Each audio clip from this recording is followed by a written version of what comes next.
anatomía quirúrgica del ángulo pontocerebeloso, en particular para el abordaje retrosigmoideo, enfocado en los complejos neurovasculares tanto superior y medio, con base en el capítulo, perdón un momento, en el capítulo del doctor Rotten. Hay un tercer complejo que no se toca en esa charla, pues según la programación, que es el complejo inferior. Entonces, esto está basado también en las referencias de anatomía y de técnica quirúrgica del Neurosurgical Atlas, que pues, esto es un recurso disponible en la web en forma gratuita.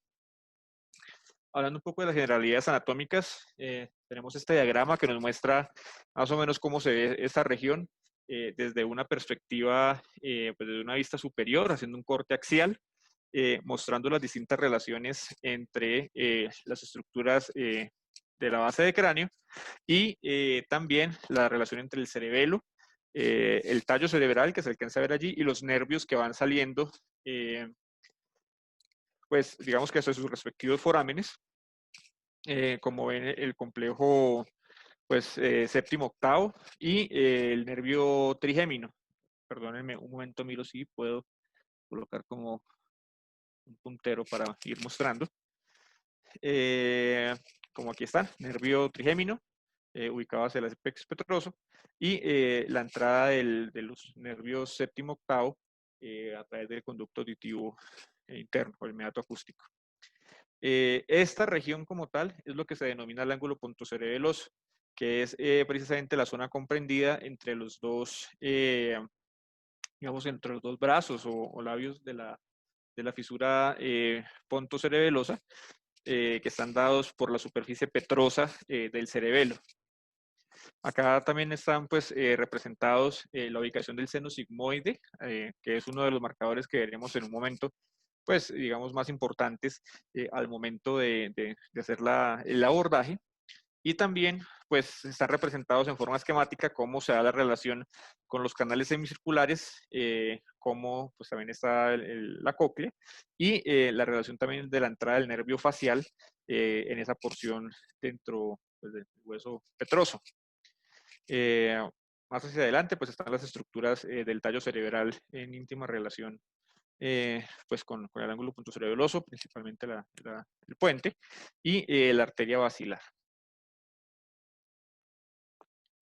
Este otro esquema lo que nos representa es también cómo se dan, pues, cuál es la posibilidad de abordar esta región. Pues eso está planteando los distintos abordajes también a nivel, digamos que, pues, del uso temporal, como el laberíntico. Eh, Hay el suboccipital más hacia posterior, que es básicamente el enfoque que va a tener el abordaje retrosigmoideo que revisaremos. Y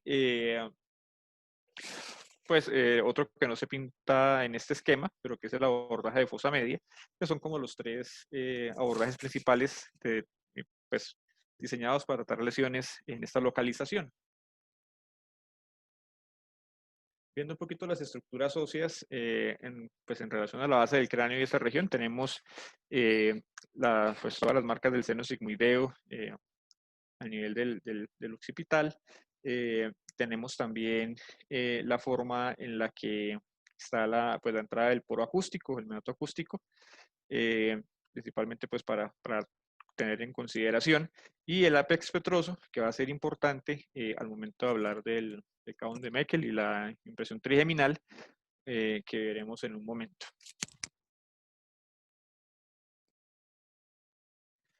Siguiendo con esta representación esquemática, hay otras estructuras, pues digamos que se están exponiendo aquí, básicamente como se vería al momento de realizar pues, un abordaje retrosigmoideo en el lado izquierdo. Ahí tanto se representan estructuras venosas como estructuras arteriales que se están retirando y, y están pues básicamente representadas digamos como toda esa parte pues realmente de los pares craneanos. Aquí vemos precisamente cómo el quinto está dirigiéndose en su sentido hacia superior y hacia medial, pues para alcanzar el apex vetroso. Vemos también este que está como marcado como PA, que hace referencia al poro acústico, donde está entrando el complejo séptimo octavo. Ese pues que no es F1, sino realmente el FL, es el flóculo, que ya veremos un poco más en los diagramas cómo se relaciona con las estructuras durante el abordaje. También está representado la presencia del plejo coroide que va saliendo pues, por los forámenes de Luschal lateralmente de la cisura del ángulo punto cerebeloso, y que son un marcador importante a la hora de orientarnos para la realización de este abordaje. Y vemos también la representación del complejo pues, del noveno, décimo y el accesorio, que pues están también en relación con la emergencia, están más en relación con unos límites establecidos en el tallo y con el complejo séptimo octavo. Lo otro que también se representa pues es la misma proximidad del aparato vestibular, como lo estamos viendo acá, con los canales semicirculares posteriores y superior principalmente, y la cruz común de estos canales, que es lo que está representado con las iniciales CC. Vemos también en una forma más pues, difuminada la relación con las estructuras vasculares de referencia, en este caso pues el seno sigmoideo y pues, su drenaje a la vena yugular, que es, pues está el bulbo de la yugular.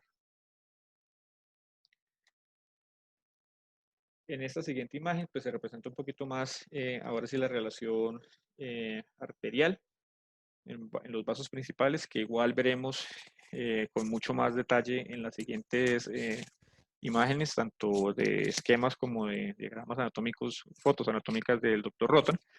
Y está pues, digamos, vemos algo que ya definiremos como los tres complejos neurovasculares relevantes a esta localización. Tenemos la relación del nervio trigémino con la arteria cerebelosa superior, la relación del complejo séptimo octavo con la arteria cerebelosa anteroinferior y la relación del complejo noveno, décimo y 11 con la pica. Haciendo un poco más de énfasis en la anatomía, digamos, macroscópica solamente de las estructuras nerviosas, pues está esta imagen donde se ve la emergencia del complejo séptimo octavo, más hacia medial, pues el sexto par, y su relación de proximidad con la emergencia también a nivel del tallo de los nervios noveno, décimo y 11, que están pues en relación con la fisura del ángulo pontocerebeloso. Aquí vemos desde esta vista anterior cómo está el flóculo en esta localización y se alcanza a ver la emergencia precisamente del plejo coroide al lado y lado, que va a estar por debajo del complejo séptimo octavo, como veremos en un momento, y por detrás precisamente la emergencia del noveno, el décimo y el 11. Esos van a ser estructuras importantes, al igual que el surco pontovulvar o pontomedular, que pues van a ser importantes a la hora de la localización durante la resección de tumores a este nivel.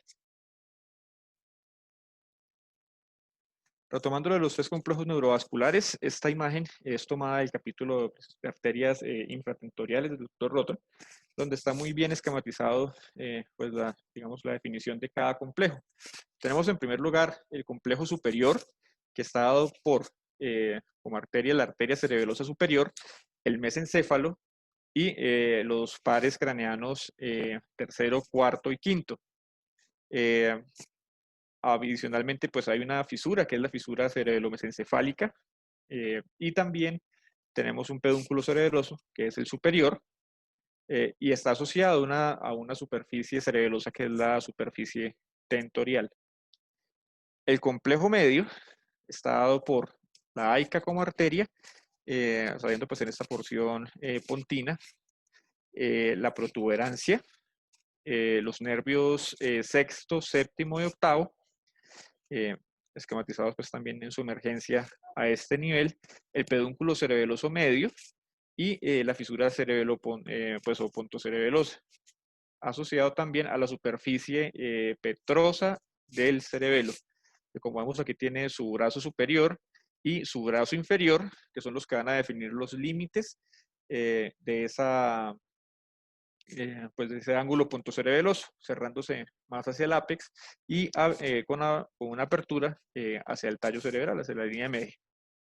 El complejo inferior, pues, que no tocaremos en esta charla, está dado por la pica, eh, el bulbo raquídeo, la médula oblonga, y los pares noveno, décimo, 11 y 12, asociados a la fisura cerebelo-vulvar o cerebelo medular y al pedúnculo cerebeloso inferior, al igual que a la superficie suboccipital del cerebelo. Les traje, perdónenme un momento, que no sé si, de un momento por favor. Esta, sí. Estos tres enlaces son tres enlaces también de aplicaciones desarrolladas en el Neurosurgical Atlas, que me pareció interesante para complementar, digamos, la charla por la parte eso no era, por la parte del abordaje quirúrgico. Son modelos tridimensionales desarrollados precisamente. ¿No se está viendo? Bueno, den un momento, por favor. Den un momento, por favor, y ya lo cargo. A ver, ¿lo están viendo? Listo. Entonces, en este modelo, digamos, pues, que también está disponible en la página del Neurosurgical Atlas, se muestra cómo se daría la posición,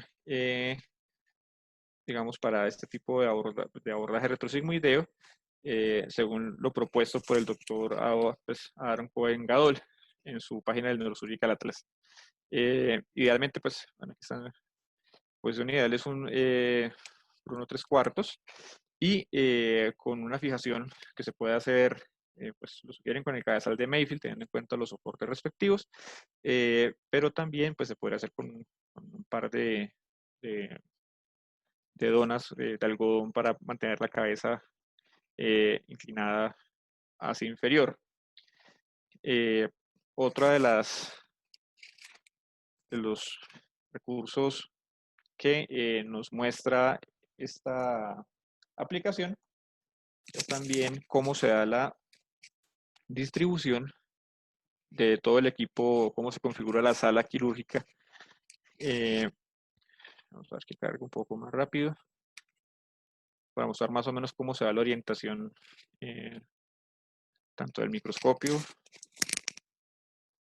como el resto del equipo. Ya, un momento, está listo.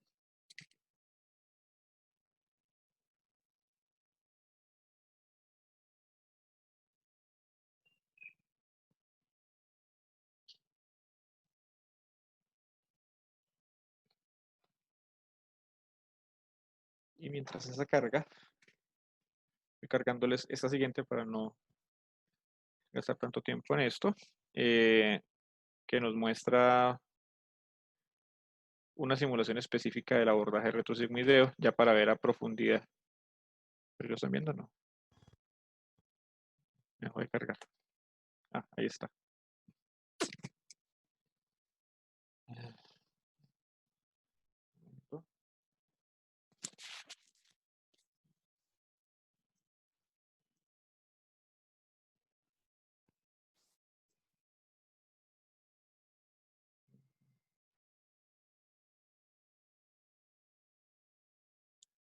Cargando.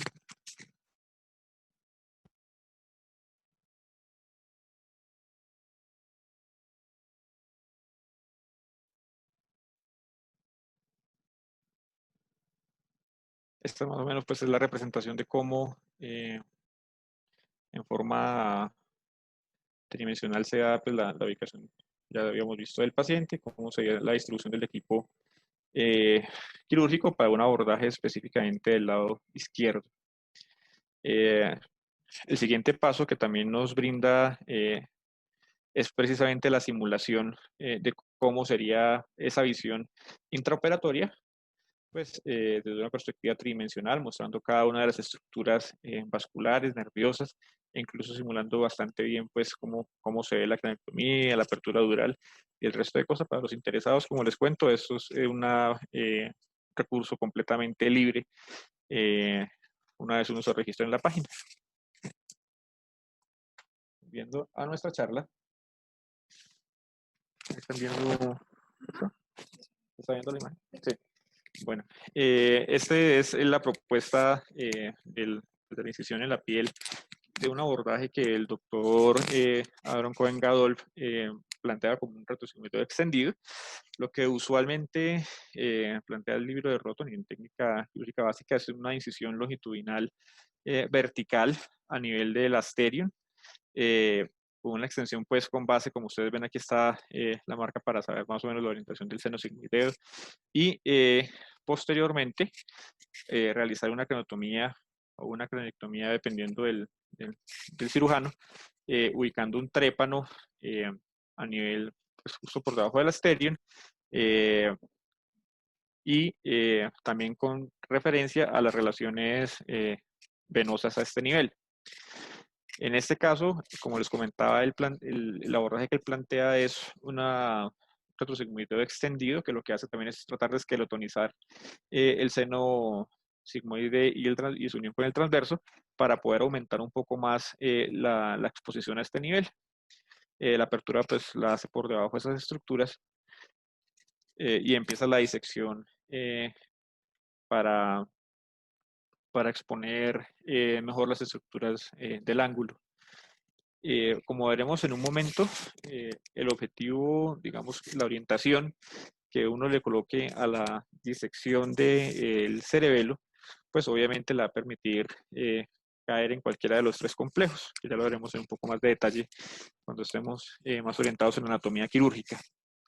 Esto pues es adicional a la estimulación de la superficie tumoral en el caso de los schwannomas o tumores del ángulo pontocerebeloso de otro tipo, en el que siempre es conveniente poder realizar algo de neuromonitoría para saber exactamente la ubicación desde las estructuras, digamos, nerviosas importantes, aunque también veremos un poco algunos digamos, recomendaciones que nos da el capítulo del Dr. Roton para poder ubicarlas con facilidad. Entonces, ahora sí entrando en la anatomía quirúrgica, esta de acá es una imagen tomada de un abordaje retrosigmoideo para ver cómo se da la presentación de los nervios a nivel del ángulo pontocerebeloso del lado derecho. Vemos representado pues hacia digamos, más superior y un poco más profundo el nervio trigémino. También vemos digamos que más inferior y superficial pues aquí solo se distingue el facial, el nervio facial, pero realmente es el complejo séptimo octavo, que usualmente se ven, digamos, se pueden ver superpuestos en estos pacientes. Vemos la arteria, pues, el loop que hace la AICA y cómo se da la rama de la arteria laberíntica, que va finalmente a entrar pues también con el complejo séptimo octavo. Hacia arriba está marcado la arteria subarcuata, que veremos en un momento, va a ser relevante el momento de hacer una extensión de este abordaje con una resección del tubérculo suprameatal. Y hacia inferior, pues vemos el complejo de los pares bajos con el noveno, el décimo, el 11. Mucho más hacia medial, a profundidad está el sexto par. Y vemos pues también su relación con el flóculo.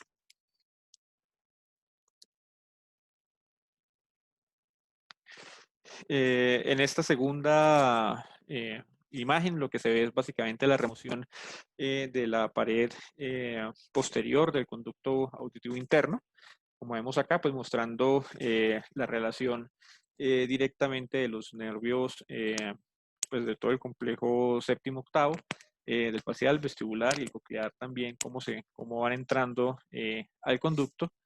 Y pues aquí lo están básicamente disecando para mostrar con más detalle cómo están eh, entrando. Eh,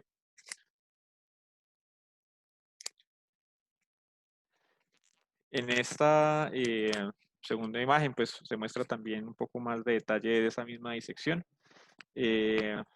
mostrando pues un poco más la relación de los nervios cocleares con y el nervio vestibular inferior. Y en la siguiente tenemos precisamente la división el corte de los nervios vestibulares superior e inferior para mostrar un poco más de detalle de cómo se da la relación del nervio facial y el coclear. Aquí se está viendo una ramita, pues, que está describiendo de la laberíntica, cómo va entrando al conducto auditivo junto con esas estructuras nerviosas. Haciendo un poco más de énfasis en el nervio, pues en toda la anatomía, el nervio trigémino, vamos a centrar un poco más en detalle, no solo anatómico, sino pues en las descripciones también de orientación y unos diagramas bastante bonitos que el doctor Roto nos plantea para mostrar las distintas variaciones anatómicas que se pueden encontrar. Nervio trigémino derecho, básicamente haciendo énfasis en el K1 de Meckel. Recordar que estamos sobre el apex petroso del hueso temporal y está mostrando pues cómo se da la extensión de esa cisterna de Meckel, del K1 de Meckel, pues digamos que en un sentido hacia anterior, desde la fosa posterior. Allí va a llegar pues toda esa parte de la raíz posterior del nervio trigémino y se va a dividir pues en muchos filetes, uniéndose al ganglio trigeminal y de ahí pues trigeminal ganglio de Gasser, de ahí pues va a dar las distintas ramas que veremos pues más adelante. Acá está bastante marcada la componente motor y el componente sensitivo. Usualmente el componente motor se va a originar digamos que en el nervio, en un componente más rostral, en relación al componente sensitivo y con un poquito más de orientación medial.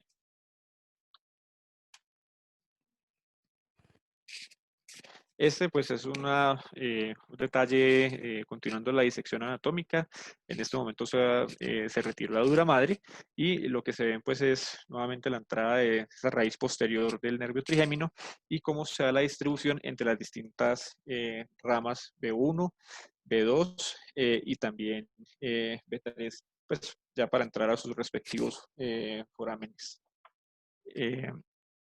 Una cosa que menciona pues el texto es que en todo este trayecto se van a presentar múltiples anastomosis. Hay dos conceptos importantes y es, uno, pueden haber anastomosis, como se están viendo, entre los pequeños filetes nerviosos o raicillas motoras y sensitivas, y también pueden haber, digamos que, raíces aberrantes que están por fuera pues por fuera digamos que de la estructura principal, principalmente sensitiva o también motora. El hecho de que esté en esa distribución de raíces aberrantes o las mismas anastomosis, el artículo lo enfoca mucho en la técnica de la rizotomía del trigémino y que puede explicar la razón de por qué muchas veces puede persistir sensación o incluso dolor pues de neuralgia trigeminal después de hacer una rizotomía. Entonces, básicamente es como toda esa maraña de anastomosis entre las estructuras tanto sensitivas como nerviosas.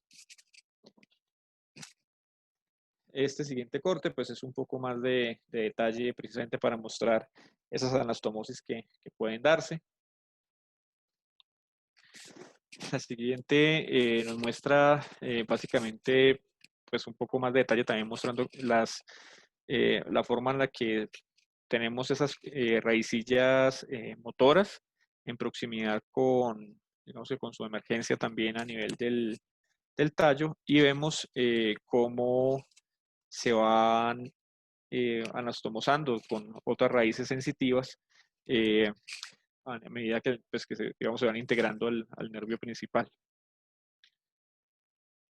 Un poco más de detalle, donde lo que están haciendo es como buscando precisamente esa separación entre los distintos componentes de la raíz posterior del trigémino. Ahí se ve cómo pues están digamos, las raicillas o el componente motor y básicamente también se muestra la distribución, digamos, que tiene que ser un poco somatotópica en el nervio principal. Entonces, lo que está principalmente descrito es que la primera división, la rama oftálmica, va a irse con fibras que son mucho más rostromediales digamos que en el nervio, en la raíz posterior, y la tercera división, o de tres, se va a ir principalmente en un sentido caudolateral, eh, y la segunda división pues va a estar más pues, en la mitad de los dos. Eso lo explica el doctor Roton en este diagrama, que es un poco complejo, pero que lo que intenta es mostrar precisamente cómo se da esa relación entre las distintas raicillas, pues, en sus estudios anatómicos, con relación también a los puntos o la distribución en proximidad a su entrada a la protuberancia. Realmente son varios esquemas donde se muestra la variación de estas entradas. Una cosa importante pues, a considerar es en los cortes transversos del nervio, se ve como una estructura elíptica. Aquí lo hemos pues, dividido en sus distintas ramas y lo que él muestra es la forma en la que se pueden dar pues digamos que esas pequeñas raicillas en proximidad a la entrada. Para recordar, pues digamos, todo esto se unifica finalmente en el nervio ya cuando va más hacia más avanzado, pues hacia el ganglio de Gasser. Y es un número que puede variar desde poco número como 4 e incluso hasta 15 raicillas según pues digamos que ya sea el componente motor o el sensitivo. Esto pues es la representación contralateral. Y lo otro que describen ellos que es relevante para la técnica pues, quirúrgica de la rizotomía es que esa orientación también de la raíz, de la orientación de ese corte transversal de la elipse puede variar en relación al eje principal del cuerpo. Y según esas variaciones, aunque la mayoría pueden estar entre 40 a 50 grados, como en el diagrama A, si este nervio está, digamos, mucho más acostado, mucho más horizontal, como vemos en el B, casi que entre 80 grados, eh, va a tener mucho más lateral pues la rama B3. Si está más parado, va a estar casi que completamente caudal ese componente B3. Y la relevancia, como les describía de estos datos, es que al momento de realizar una rizotomía, pues se trata de hacer más en la parte hacia caudal y lateral, que va a variar pues con la distribución de las fibras, según como esté la orientación espacial del nervio a seccionar.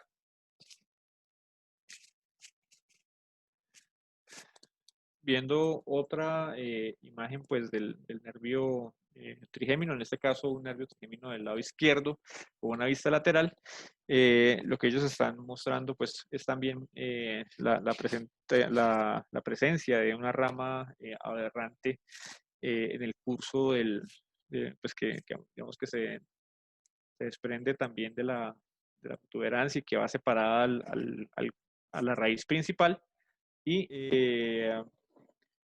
que va mucho más lateral en relación con el componente principal pues, que de la rama sensitiva. Adicionalmente, lo que se ven ahí pues, son las raicillas motoras, que como hemos visto en otros diagramas también están asociadas y pueden hacer en algunos casos anastomosis con el nervio, con los componentes sensitivos. En estos otros diagramas, pues es más como para que vean, más que porque sea un detalle a conocer realmente o a memorizar, es para que vean la diferencia entre los distintos relaciones pues, de esas raíces aberrantes, sensitivas, con relación a la raíz principal. Entonces, todos estos esquemas lo que muestran son pues, los resultados del doctor Roton en su estudio anatómico, mostrando pues, las diferentes raicillas los, para, para los dos lados, tanto derechos como izquierdos, y ahí pues pinta cómo se da su origen en relación a la raíz principal, entrando a la protuberancia.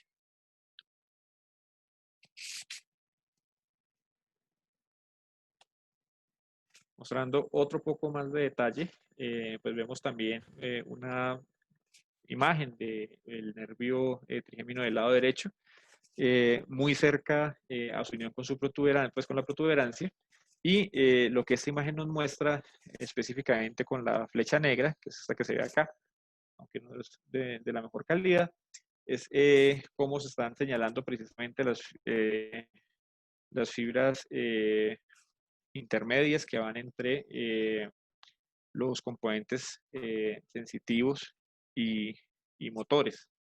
Pues hemos hecho mucho énfasis en la importancia de estas anastomosis a la hora de un buen resultado en la técnica de la risotomía del trigémino. Y como recordarán, pues se hace para casos refractarios del tratamiento de la neuralgia. Este es igual otro corte similar pues del mismo nervio trigémino, mostrando un poco más de detalle de esas fibras, pero ya en un sentido un poco más distal.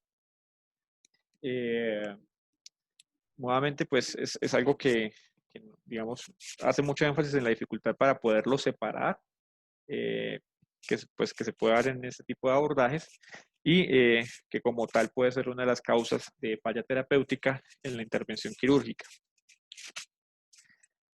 Enfocándonos específicamente ya ahora sí pues en el manejo de, digamos que de la principal patología o la principal cirugía del complejo neurovascular superior, que es la descompresión microvascular del nervio trigémino.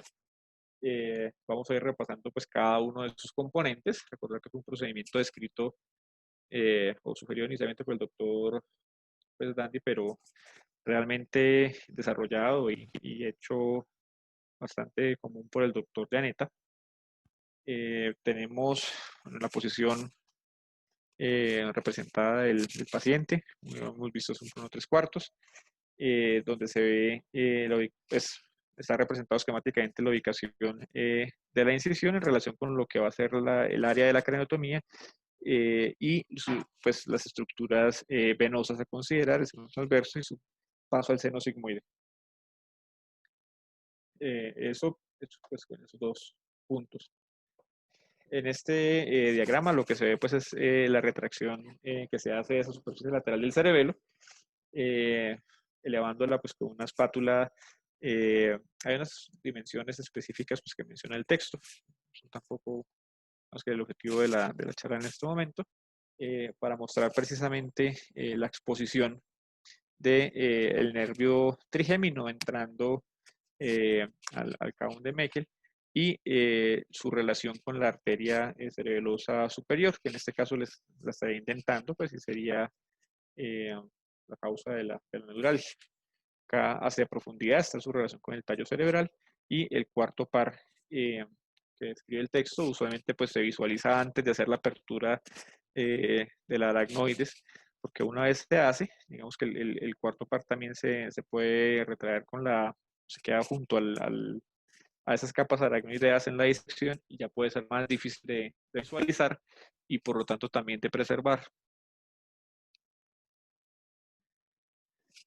Como les comentaba al inicio de la charla, pues hay una diferencia en la ubicación de las espátulas que se pueden manejar y eso va a determinar a qué compartimiento vamos a entrar dentro del mismo ángulo pontocerebeloso.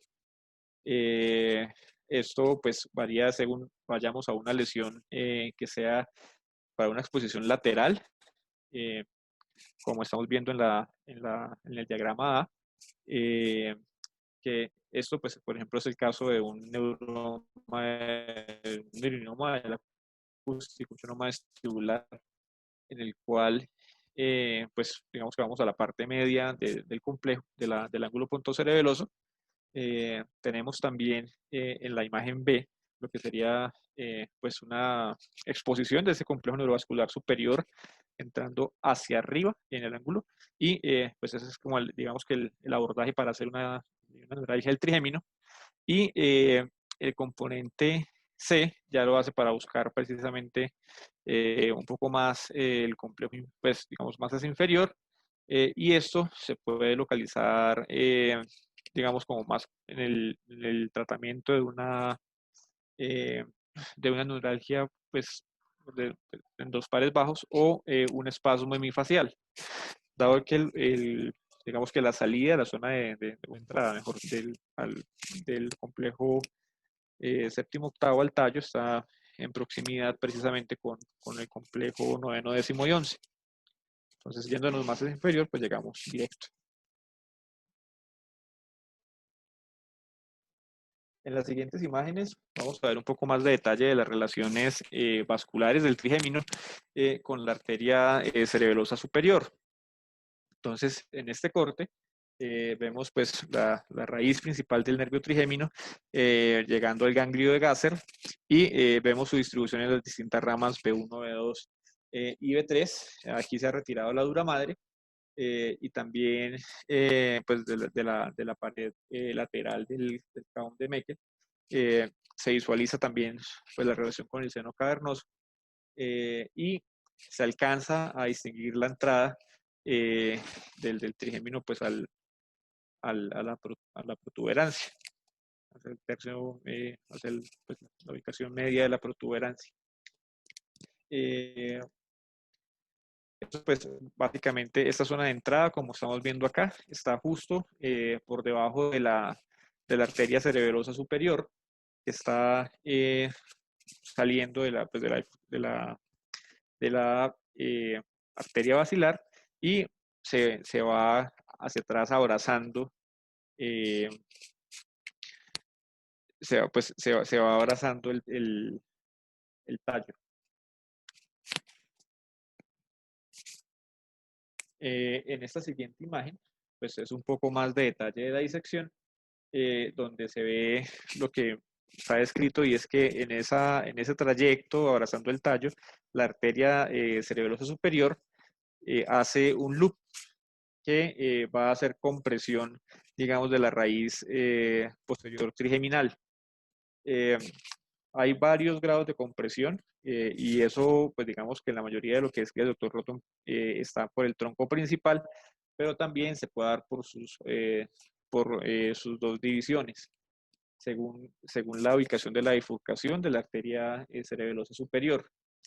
Esta compresión, que puede ser variable también en la ubicación en relación con la entrada del nervio al tallo, pues es la que va a originar el dolor. Lo que también se ha descrito es que entre, obviamente, más próximo esté a esa zona de entrada o zona de transición entre lo que es la melina periférica y la central, pues va a hacer mucho más daño y se va a producir propiamente la sintomatología de la neuralgia.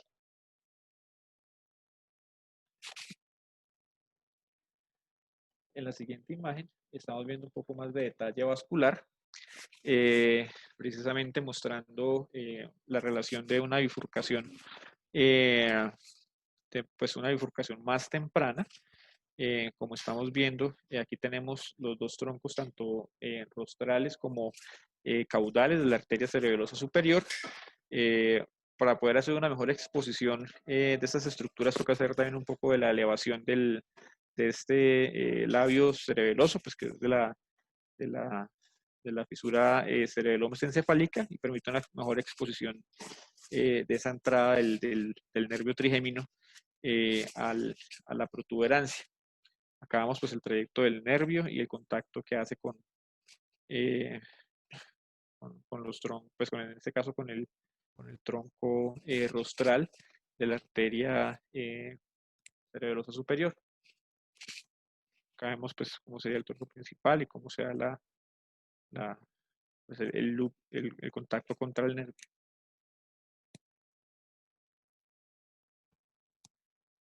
En esta siguiente imagen, pues es otra arteria cerebelosa superior, pasando otra vez alrededor de la protuberancia y cómo se bifurca justo en proximidad con esa zona de entrada del nervio trigémino.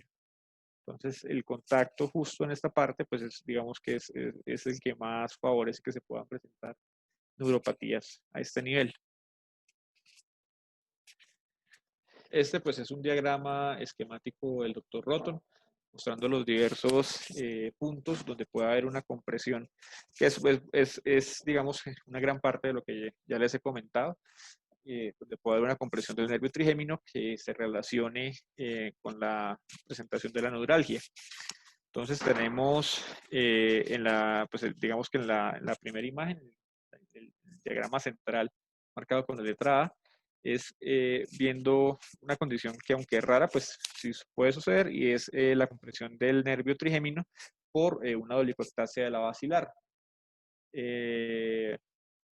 donde pues se ve digamos que todo en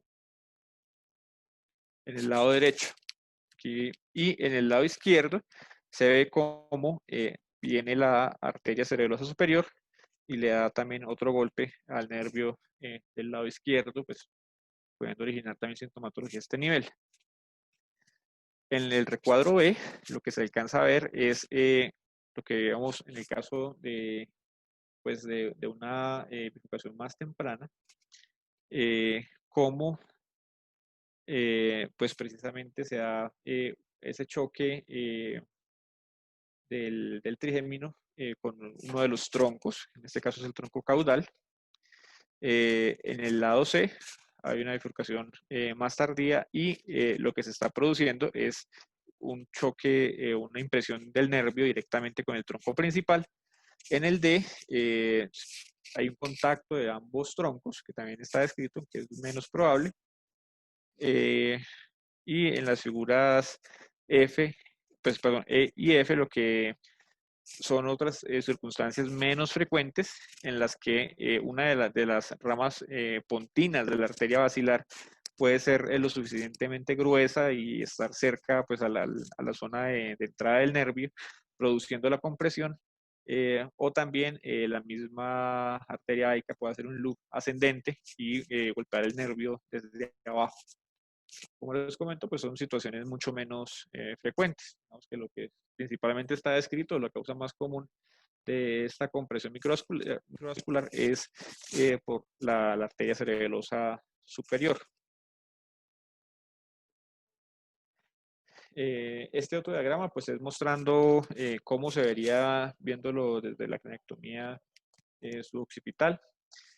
Este pues es como pues es haciendo el mismo énfasis de qué se podría ver en las distintas situaciones comentadas anteriormente, pero pues ya desde la perspectiva pues, de lo que sería la visión quirúrgica.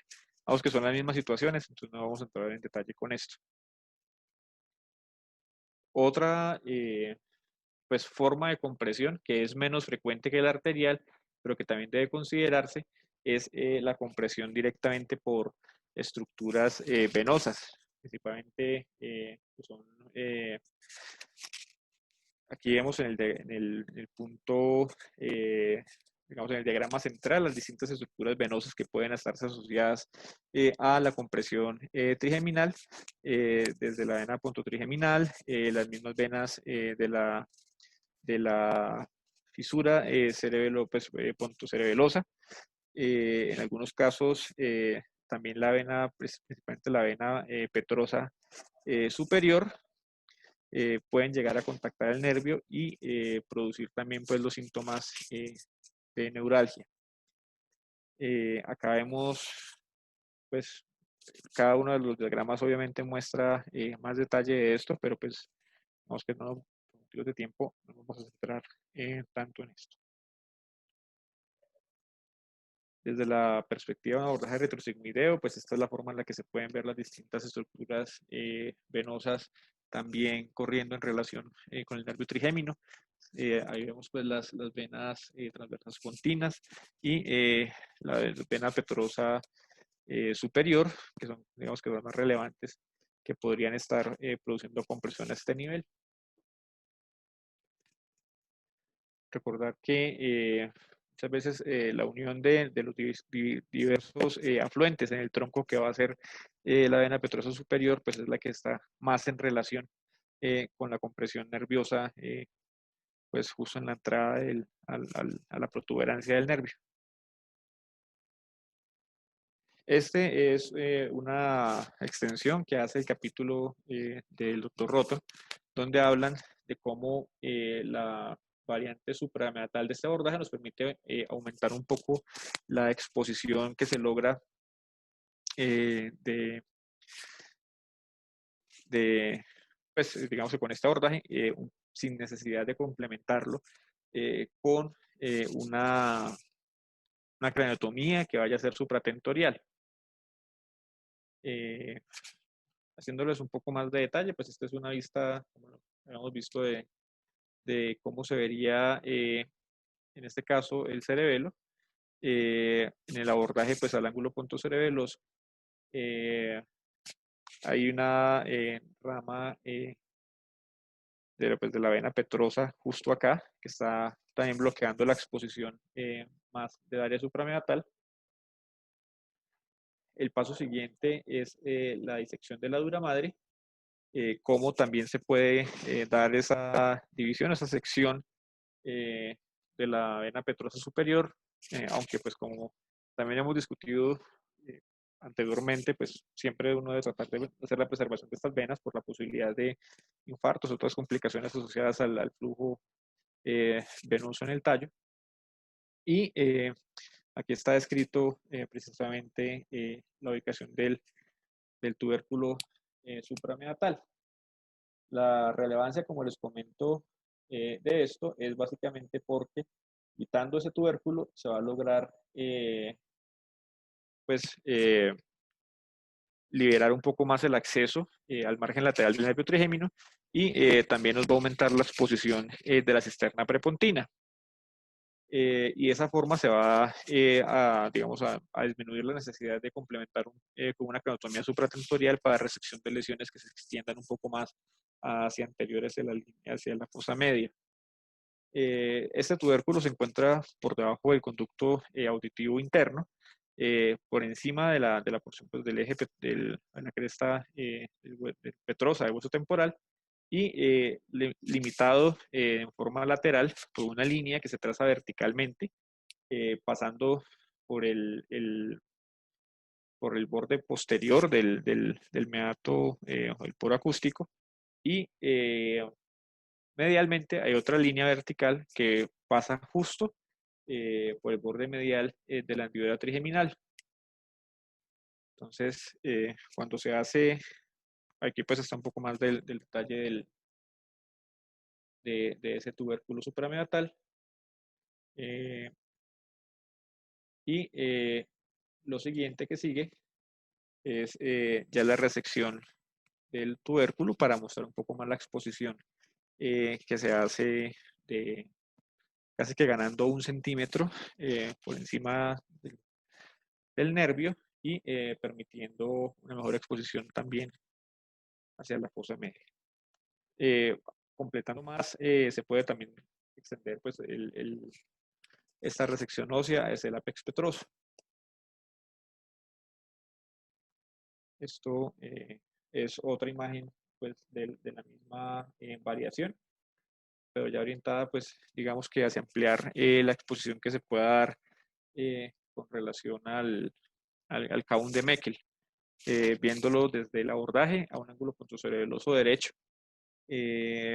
Aquí vemos pues los complejos del séptimo octavo. Está marcado el tubérculo supranatal justo por encima, como hemos visto el borde inferior, ese es como el techo del poro acústico, del conducto auditivo interno. También lo otro que están viendo pues es una vena puente que también se puede encontrar. Lo siguiente que tenemos es la pues, mayor exposición también ya quitando el tubérculo suprameatal y pudiendo extender la disección hacia el K1 de Meckel.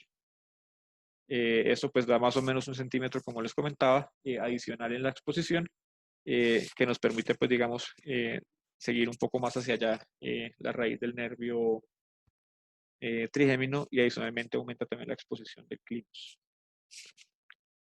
Esta es otra imagen mostrando pues un poco más de una vista superior del tubérculo suprameatal y su relación también con el nervio trigémino. Tenemos un poco más lateral del nervio, por debajo de la vena petrosa superior y por encima del conducto auditivo interno. Y en la siguiente es otra vista lateral, pues después también de removerlo, mostrando pues cómo se da un poco más de detalle el paso del trigémino hacia las estructuras mencionadas.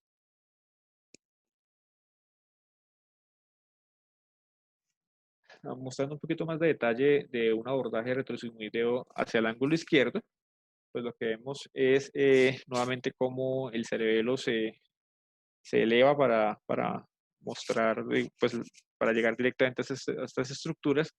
Y lo que están mostrando en este momento es un loop que hace la AICA justo para, pues dentro del poro acústico o del conducto auditivo interno.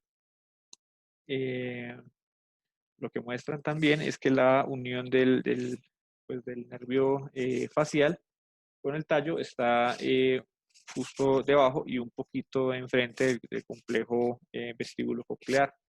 El detalle no nos da mucha exposición de eso. En este siguiente diagrama se muestra pues, el nervio vestíbulo coclear que se está separando con este disector, lo está elevando pues, para mostrar un poco más de la relación con el nervio facial y el trayecto para entrar finalmente hacia el conducto conductivo interno. Como mencionaba en la charla, pues uno está hace un poquito más de énfasis en la ubicación también de ese complejo séptimo octavo, sus relaciones vasculares y la presentación del flóculo pues del cerebelo y del plejo coroideo saliendo por el foramen lateral de Luschka, pues como referencias anatómicas para podernos guiar también en la disección pues neurovascular a este nivel.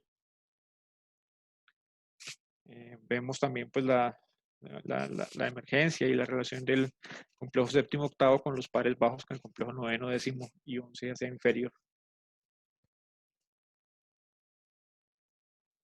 Este pues es un poco más de detalle también para mostrar esta relación. Otra imagen anatómica mostrando pues un ángulo puntocerebeloso del lado izquierdo y en este punto se hace referencia pues al paso de la AICA entre el nervio facial y el complejo pues, del octavo par. Aquí vemos la arteria justo entrando y haciendo el loop, separando los dos nervios. Y pues las otras son las relaciones con los complejos noveno, décimo y 11.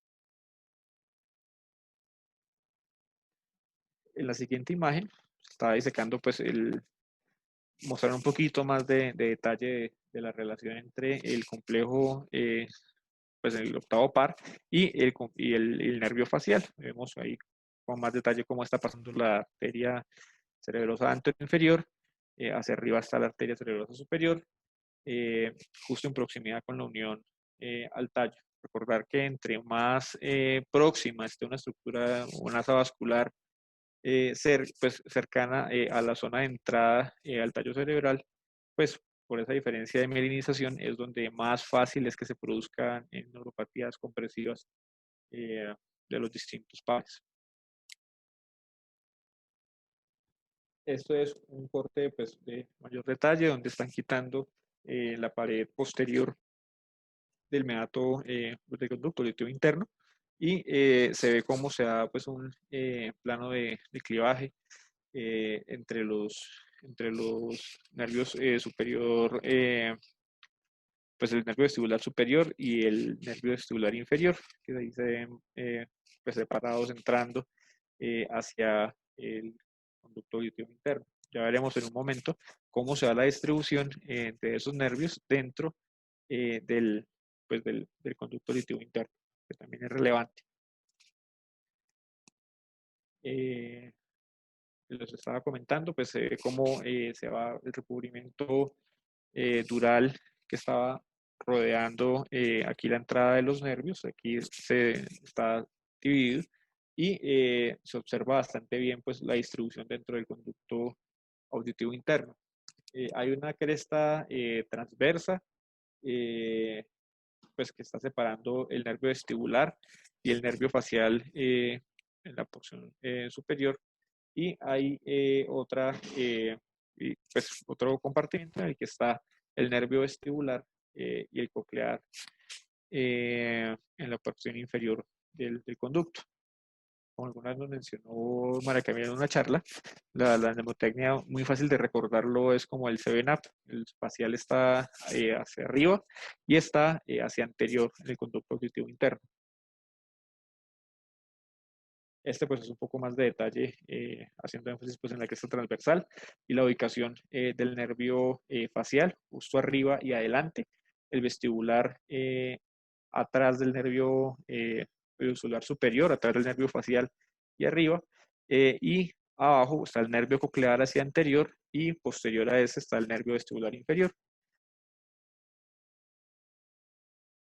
Este es otro detalle, pues también separando los distintos nervios dentro del conducto auditivo interno, donde pues se ve cómo se está elevando el nervio vestibular superior, usando un poquito más el nervio intermediario que va a unirse al facial y la relación pues con el nervio vestibular inferior y la arteria laberíntica que también está entrando al conducto auditivo interno. En esta imagen se muestra específicamente la relación con las estructuras de los canales semicirculares posterior y superior. Vemos aquí también la proximidad que se da con la cruz común y la importancia pues, que tienen en el caso de hacer un abordaje a este nivel de preservación de la audición. Es algo que debe evitarse lesionar, ya sean tanto los canales semicirculares como también vemos aquí el ducto endolinfático y el saco endolinfático. En el momento de hacer esta disección debería evitarse pues digamos, la lesión de las estructuras para no comprometer la audición en los pacientes. Igual que al momento de hacer el fresado por encima del conducto auditivo interno. Acá vemos un poquito, de pronto no se ha visto en los detalles anteriores, esta es la cresta transversa y esta es la cresta vertical, la barra de Bill que también separa pues, el nervio facial del nervio vestibular superior. En esta siguiente imagen se hace, pues se retiran ya los canales semicirculares y se ve la relación incluso pues con el ducto endolinfático, el saco endolinfático y el bulbo de la yugular en proximidad también al conducto auditivo interno, como una referencia a tener en cuenta pues para evitar lesiones a este nivel durante el abordaje. Este es un poco más de detalle para mostrar cómo se va, precisamente cómo están distribuidas esas distintas áreas dentro del conducto auditivo interno. Eso es mucho más hacia la porción, digamos, lateral del conducto. Como les comentaba, está la cresta o la barra vertical que va a separar el área del nervio vestibular superior del canal del facial, y abajo, separados por la cresta transversal, están el área vestibular inferior y el área coclear más hacia adelante.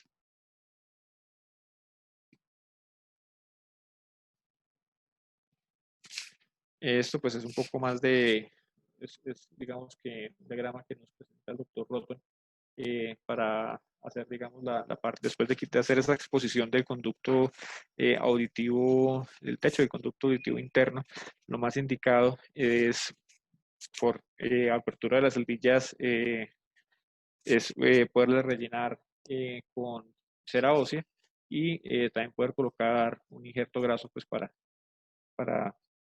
la preservación mayor de la anatomía y evitar fístulas de líquido cefalorraquídeo a este nivel.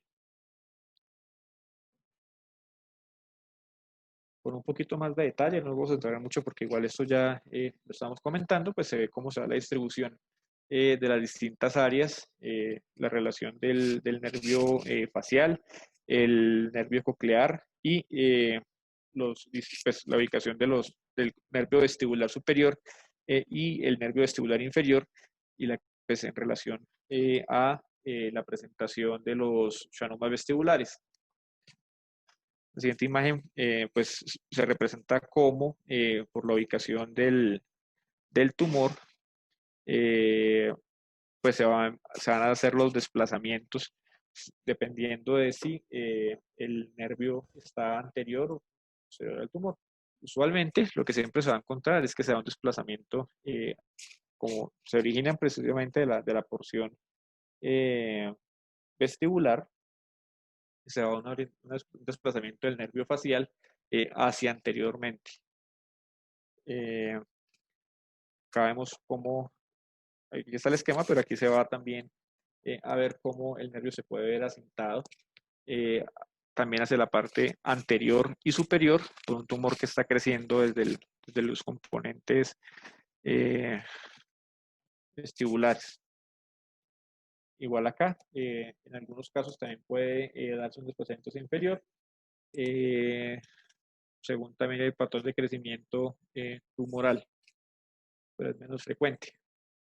Un truco que sugiere el doctor Rothman también en su texto es siempre tener o tratar, bueno, aparte de las opciones que tenemos ahora de neuromonitoría, es podernos ubicar anatómicamente haciendo la disección o buscando poder visualizar los componentes normales, ya sean hacia la porción medial o en relación con el tallo de los nervios, o a la porción lateral llegando al conducto auditivo interno. Es como la forma más fácil de poder localizar lo que es nervio sano, y después de eso enfocarse en tratar de localizarlo en relación con el tumor.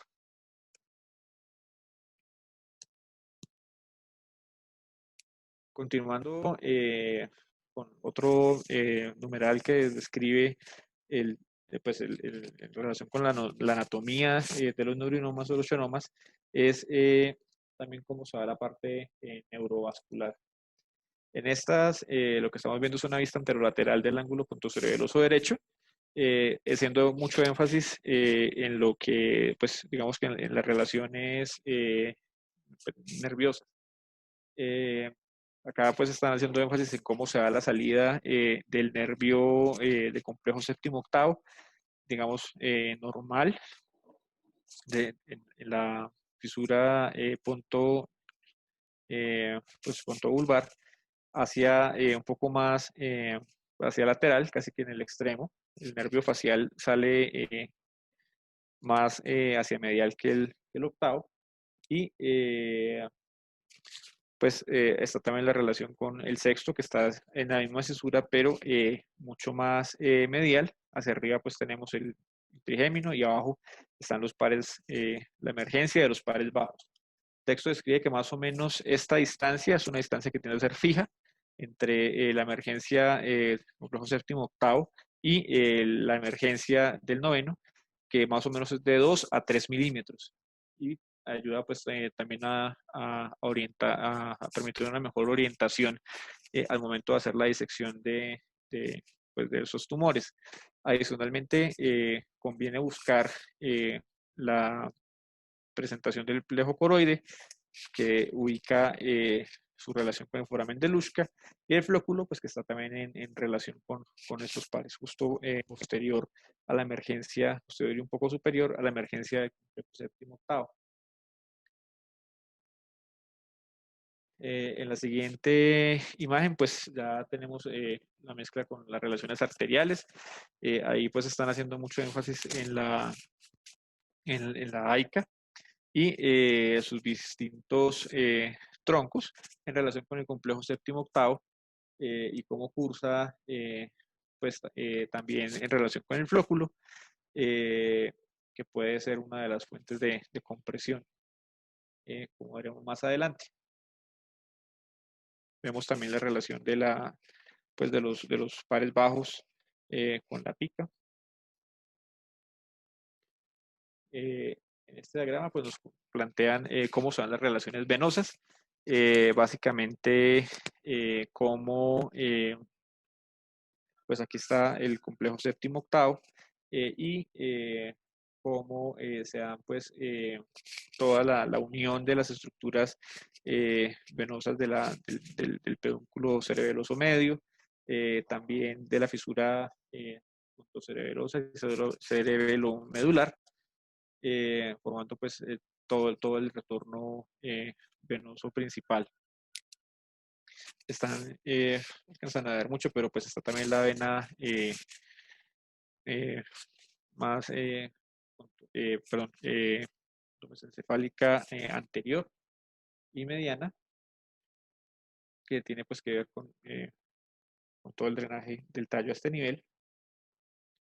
Y finalmente en este diagrama se unifica un poco cómo se puede dar el desplazamiento de las ramas de la AICA en relación con un tumor. En este caso pues estamos viendo una gran lesión, posible con un schwannoma vestibular, y cómo esa lesión creciendo, pues originándose en el octavo, va a hacer el desplazamiento que hemos comentado anterior y superior del facial, pero también cómo se va rechazando incluso el trigémino hacia arriba y cómo también va desplazando los troncos de la AICA, también hacia anterior y hacia inferior.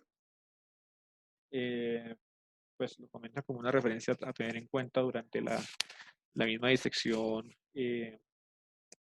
tumoral.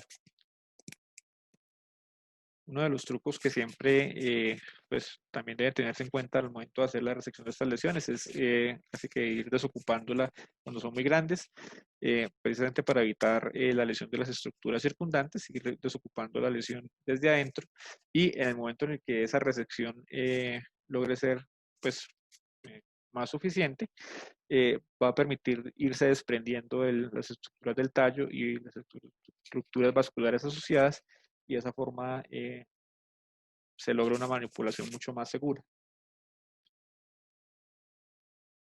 Esta siguiente diagrama que nos plantea en su texto el doctor Rothton, pues es un poco más de énfasis de las relaciones que se dan específicamente del foramen de Luschka y el receso lateral pues del cuarto ventrículo a la unión de los nervios séptimo y octavo con el tallo cerebral.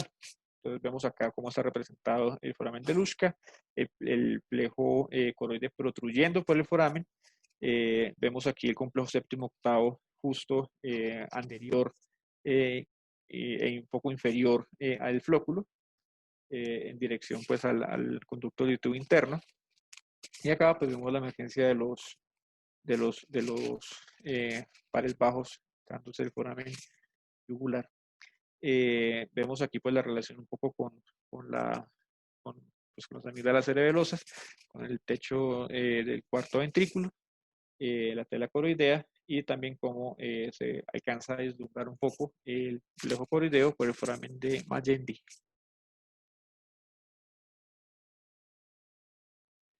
En este siguiente corte, pues está aumentando un poco más la exposición, mostrando un poco más de detalle al elevar la amígdala cerebelosa y vemos pues cómo se da un poco más de detalle el flóculo, cómo se da, aquí se expone muy claramente el receso lateral eh, y la salida del plejo coroideo por el foramen de Luschke. Es un poco más de detalle, pues mostrando la relación con el complejo séptimo octavo. En el siguiente corte se continúa pues la disección abriendo la tela coroidea y viendo pues toda la relación del plejo coroideo dentro del cuarto ventrículo y su emergencia por el foramen de Luschka.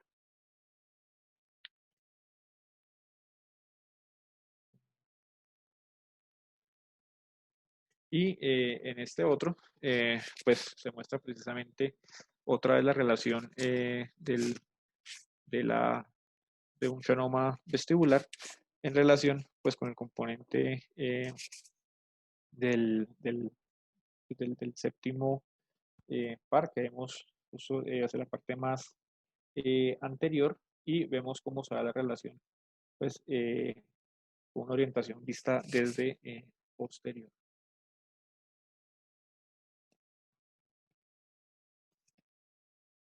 Esta de acá es una siguiente vista de las relaciones neurovasculares, pero desde un sentido antero superior. Nuevamente vemos aquí el complejo séptimo octavo, su relación hacia la parte más posterior pues, y superior está el flóculo, el plejo coroide y la emergencia pues en relación con la fisura vulvar. Aquí vemos la oliva y la emergencia de los pares bajos a nivel del surco retroolivar, justo por debajo de la emergencia del complejo séptimo octavo. En este siguiente se ven nuevamente las relaciones arteriales. Desde esta vista antero superior vemos cómo la AICA sale de la arteria basilar y hace el loop y va a meterse pues con el complejo séptimo octavo, da la arteria subarcuata. Vemos también la relación de la arteria vertebral, la pica en relación con los pares bajos, en la arteria cerebrosa superior. Ya en la siguiente imagen tenemos las relaciones venosas, mostrando pues esa porción lateral del tallo. Básicamente lo más importante pues es recordar el surco pontobulbar y el surco y la fisura cerebelo vulvar, pues que van a tener sus propias estructuras de drenaje. Aquí también se ve la vena mesencefálica pues, que va ascendiendo en la superficie anterior del, del tallo. Y vemos también la vena del pedúnculo cerebeloso medio, que está pues en relación más abajo con el drenaje.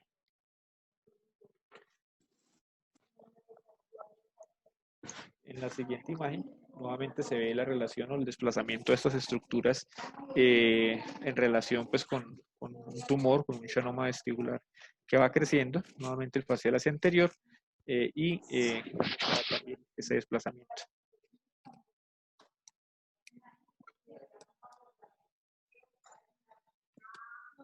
Otro punto, pues específicamente que plantea el doctor Roton en sus diagramas, es el desplazamiento, pues un poco más de detalle enfocado a cómo se da el desplazamiento de la AICA con relación a un xenoma vestibular. Entonces, básicamente, pues aquí tenemos el gran xenoma vestibular. Están haciendo un poco más de énfasis en la orientación también de pues, su entrada al conducto auditivo interno y cómo se da el desplazamiento de ese segmento postmeatal hacia rechazado por el tumor. Acá vemos el trigémino como también está siendo rechazado hacia superior.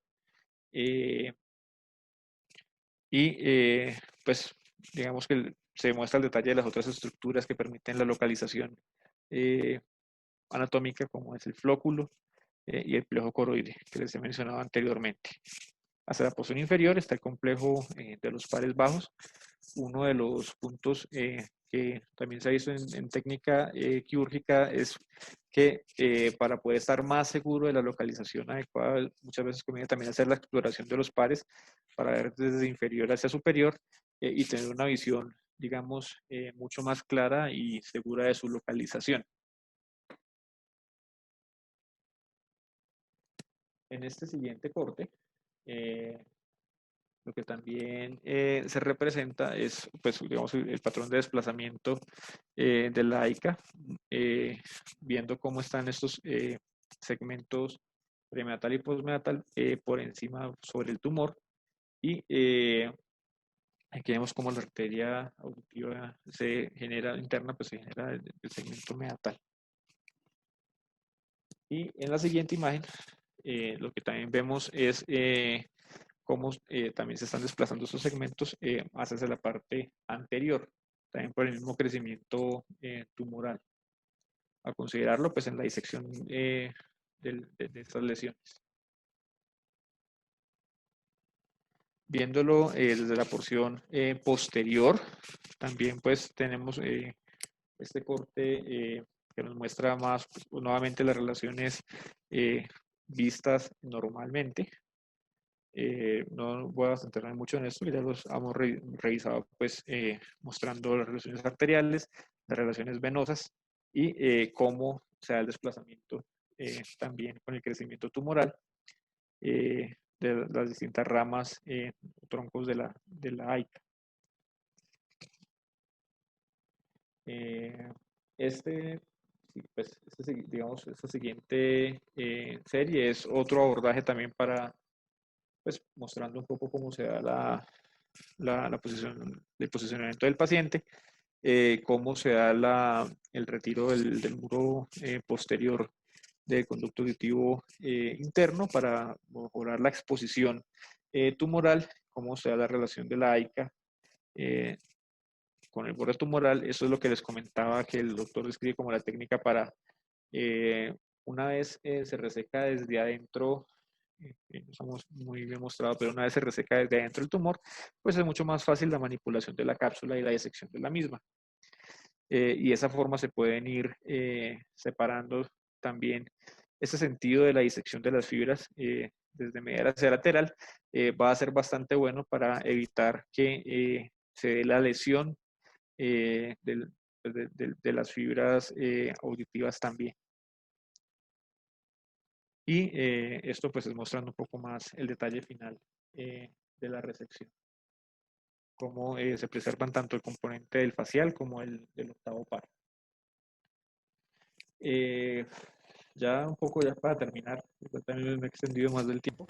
Tenemos pues digamos que la relación para la patología vascular, en este caso la compresión pues, del complejo séptimo octavo, que favorece la presentación del hemiespasmo facial, mostrando en este diagrama, pues en el A, una vista anterosuperior, donde se ve pues cómo se da la distorsión por ramas de la AICA del complejo séptimo octavo. Tenemos los distintos loops que se pueden dar eh, en su, pues en la unión también al tallo cerebral, como está diagramado en ambos lados. El siguiente diagrama también nos muestra pues, un poco más de detalle desde una vista anterior, donde se ve pues, la unión tanto del complejo séptimo octavo bilateral en el surco pontobulbar y la forma en la que pues, está digamos, puede haber una compresión, en este caso por la AICA, pero también se representa lo que podría ser una ascensión de una pica que los contacta y también puede dar una compresión, pues, o incluso por una arteria vertebral tortuosa, como está diagramado en el lado derecho. la compresión de la pica por el lado izquierdo. Esto pues eso haciendo un poquito más de detalle de cómo se vería el curso de la pica y cómo puede volverse aberrante, haciendo más, pues digamos, extendiéndose más hacia su superior y ocasionando la compresión más alta.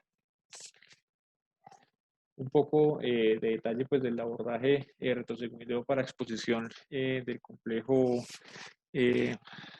séptimo octavo por un hemiespasmo facial. Pues es nuevamente el detalle, en este caso del lado derecho, se muestra cómo el cerebelo se está desplazando para poder entrar directamente al ángulo punto cerebeloso, que vemos el facial por delante del octavo y está la relación pues con las ramas de la AICA. Acá lo volvemos a ver con un poco más de detalle. Vemos, esto es básicamente mostrando la entrada del nervio facial pues, digamos al tallo. Lo están facilitando por una exposición directa desde la margen inferior-lateral del cerebelo y está pues hacia la porción más inferior se visualiza el noveno par. En este siguiente corte se está retrayendo el nervio vestíbulo coclear precisamente para exponer la porción más distal también del nervio facial y pues lo que menciona el texto es que aquí no se alcanza a lograr pues, una exposición directa de la zona de entrada del nervio facial, que es lo que toca visualizar para poder hacer o manejar esa patología.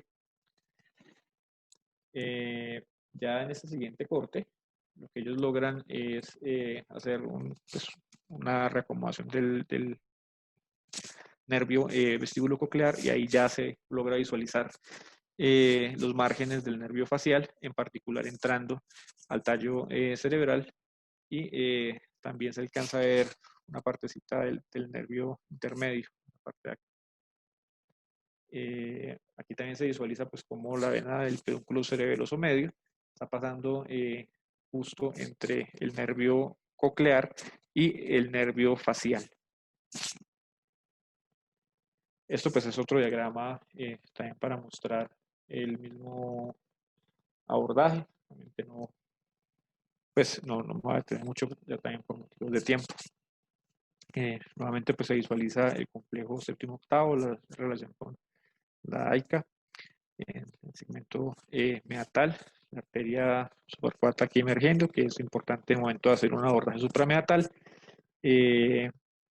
Y básicamente pues se muestran los distintos cursos que puede tener, como vemos en este caso, en este segmento postmeatal, haciendo la compresión directa en la zona de entrada del nervio facial.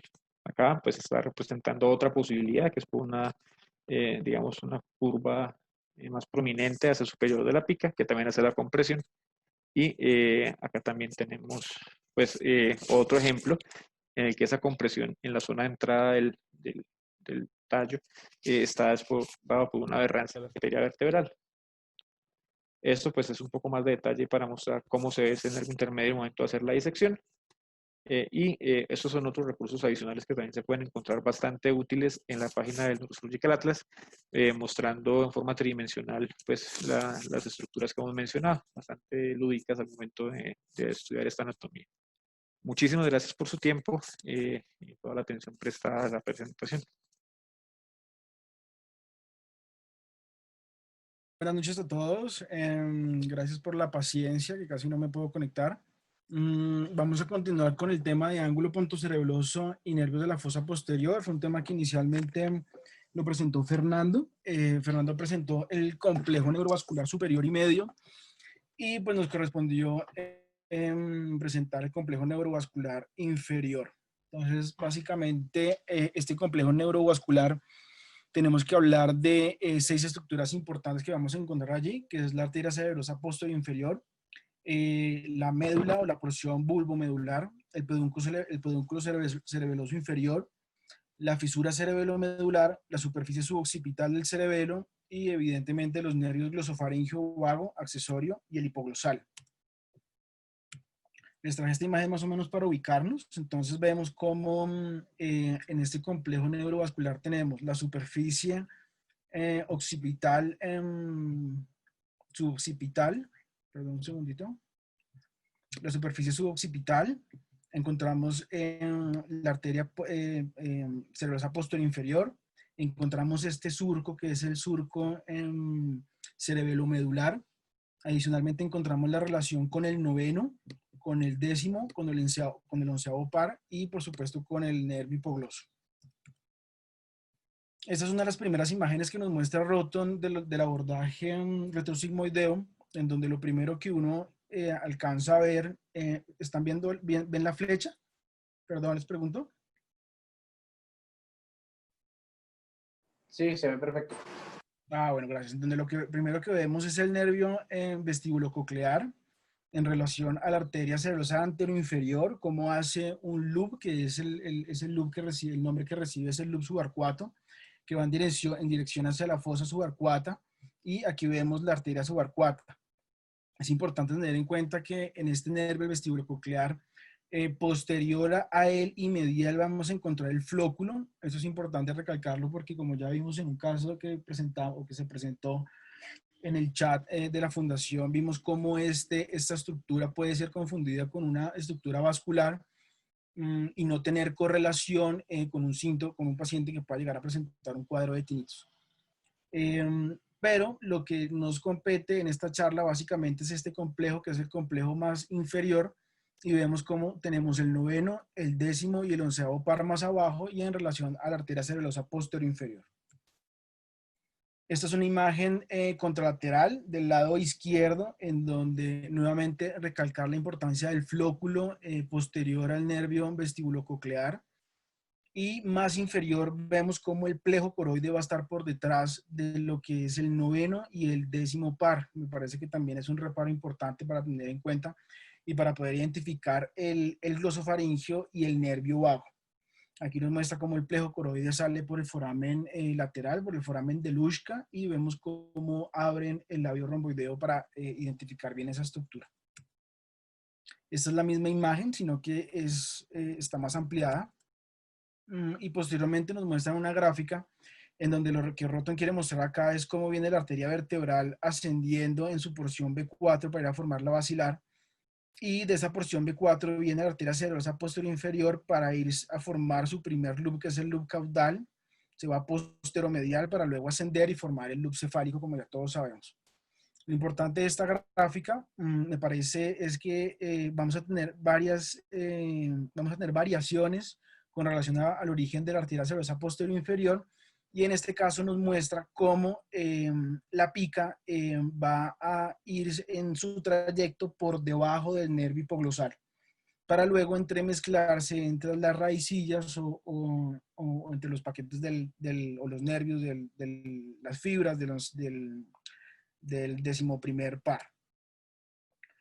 Entonces, ya vimos cómo puede derivar por debajo del nervio hipoglosal, pero aquí en esta imagen Roton nos muestra cómo viene la arteria vertebral y inmediatamente va a dar origen a la arteria cerebrosa posterior inferior entre las fibras del nervio hipoglosal, para posteriormente ir ascendiendo anterior al glosofaringeo y al nervio vago. Posteriormente hace un loop hacia abajo, se va posteromedial, siempre por delante de este paquete nervioso que comprende el noveno y décimo par craneal.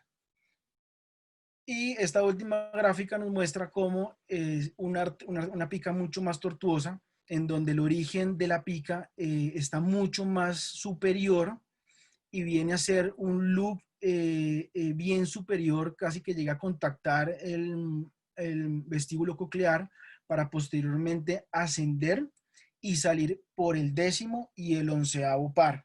Entonces ya vimos que hay tres relaciones o tres variaciones grandes en donde la pica puede salir a tomar su trayecto, que puede ser por debajo del hipogloso, puede ser entre las fibras del hipogloso o puede salir entre lo que es el décimo y el onceavo par. Entonces, la pica rodea la médula para alcanzar la superficie del pedúnculo cerebeloso inferior, donde ella se sumerge en la fisura cerebelomedular para ir a irrigar la superficie suboccipital del cerebelo, pasando evidentemente por el vermis. Eso son meramente con las relaciones vasculares. Vamos a hablar algo de las relaciones neuronales. Entonces, lo primero que nos nombra Roton en este capítulo es cómo el nervio hipoglosal va a estar entre ese surco que forma la oliva y las pirámides, ese surco preolivar, y que básicamente se va a encontrar en los 2/3, va a ocupar los 2/3 inferiores de ese surco. Adicionalmente nos nombra cómo el complejo noveno y décimo se va a encontrar en el tercio superior de ese surco retroolivar, y por otro lado el 11º par cómo va a ocupar los 2/3 inferiores de ese surco retroolivar. Entonces eso es como para ubicarnos. Esta es una imagen de Roton donde muestran bastante bien la distribución de estas fibras. Vemos cómo las fibras del 11 están bien separadas, noveno y décimo como es un paquete nervioso un poco más reunido, un poco más apretado. Y adelante encontramos pues el 12 también formando lo que les acabo de comentar, los 2/3 inferiores de ese surco prebulbar. Esta es una imagen que si uno la ve rápidamente es bastante difícil de interpretar. Esta es una imagen que él tomó el Roton, la colocó en su libro, pero fue de un artículo que él escribió en el 74, en donde busca entender la distribución de las fibras nerviosas de ese complejo inferior, en donde nos dice, mire, hay unas fibras dorsales, aquí una fibra dorsal del noveno par, y ya vamos a hablar más adelante porque es importante esto, y van a ver unas fibras ventrales del noveno par. Atrás encontramos una fibra dorsal del décimo par y vamos a encontrar también una fibra ventral del décimo par. Encontramos el 12º par un poco más abajo, séptimo y octavo, y al lado izquierdo pues esta es una vista del tallo cerebral desde un ángulo posterolateral, viendo al tallo cerebral desde la izquierda. Básicamente este círculo corresponde a la oliva. Vemos el 6º par saliendo del surco bulbo protuberancial, el complejo séptimo, octavo, noveno par, décimo par, y más abajo vemos las fibras del 11 como van descendiendo. Entonces este dibujo, este diagrama también lo extrajo de ese artículo escrito por él en el 74, donde lo que él busca es tratar de entender la distribución anatómica de cada una de las fibras que se encuentran en esta área. Entonces, vamos a explicarle un poco lo que los círculos más grandes y que están punteados representan el complejo séptimo octavo. Las que están sombreados representan al glosofaringio y vemos cómo hay una raíz ventral y una raíz dorsal. Más abajo, en estos círculos blancos, van a representar el nervio vago, en donde también vamos a encontrar una fibra ventral, unas fibras ventrales y unas fibras dorsales, unas raíces ventrales y unas raíces dorsales. Y de últimas, pues vamos a encontrar lo que representa el nervio accesorio. Entonces, lo que él quiere mostrar es, mire, como por ejemplo, aquí en B, vemos que las fibras, las raicillas del nervio vago, como tienen una variación en cuanto al tamaño, en donde pueden haber unas más pequeñas, pueden haber unas más grandes. Por otro lado, encontramos que no van a tener una distribución equidistante, sino que pueden estar separadas por unos espacios distantes. Por ejemplo, acá se ve la separación que hay entre el nervio vago y el 11º par craneano. O puede que sean todas homogéneas, o incluso puede que las fibras del nervio vago sean más grandes que las fibras del glosofaringio, y aquí encontramos solo una raíz del glosofaringio. Entonces, de esa manera lo que él quiere mostrar es cómo hay una gran variedad de distribución, porque de alguna manera en el manejo de la neuralgia del glosofaringio se ha intentado seccionar las fibras con relación al tamaño. Entonces lo que encontró Roton es que es una manera poco útil de poderlas diferenciar, porque va a haber una distribución muy variada entre el tamaño en cuanto al distanciamiento pues de cada uno de los pares craneos, de los pares bajos. Entonces eso es importante tenerlo en cuenta. Básicamente lo que ellos encontraron es que el noveno par va a tener una o rara vez dos raíces que evidentemente van a estar en relación al séptimo caudalmente. el décimo par, con relación al décimo par, el noveno y el décimo va a formar una línea de raíces que van a estar de 2 a 5.5 milímetros posterior a la oliva. Es decir, no es como lo muestran los diagramas común y corriente, y es que salen exactamente sobre la forma de la oliva, sino que pueden estar a 2 o a casi medio centímetro posterior a esta estructura que es la oliva inferior. Por otro lado, encontramos que van a estar separadas estas fibras del noveno par, aproximadamente 2 milímetros, van a estar muy juntas. Y las fibras del décimo, vamos a encontrar nuevamente lo que les acabo de decir, unas fibras anchas, unas fibras más delgadas, pueden ser todas anchas, puede haber gran variedad. Con relación al onceavo par, es de los 3 nervios el que más separado va a estar por lo general, y pueden llegar a tener un tamaño de 0.1 a 1 milímetro de diámetro. Entonces es un reparo que es más o menos constante y que puede ser útil en el momento de hacer este tipo de abordajes. Este diagrama que les traje de Carpenter es para explicarles cómo van a haber unas fibras anteriores que van a ser especialmente motoras y que son unas fibras que van a ser más delgadas. Mientras que las fibras posteriores, en la porción dorsal, van a ser unas raíces que van a ser mucho más gruesas y que van a corresponder pues, a las aferencias y van a estar evidentemente en relación con el núcleo solitario.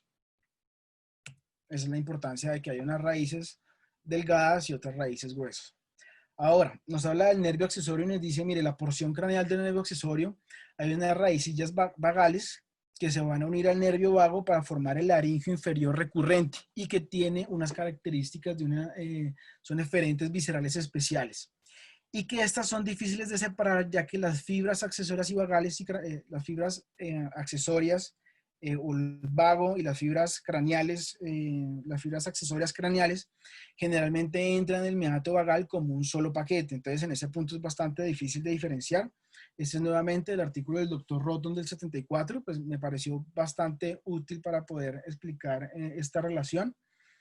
A pesar de los años que tiene, aquí muestra cómo se ve el complejo de los pares bajos, noveno, décimo, onceavo par, y del lado derecho vemos cómo viene el nervio glosofaringio entrando por el meato del glosofaringio, esto ya es en el foramen yugular, cómo hay un septo dural que divide el noveno del décimo.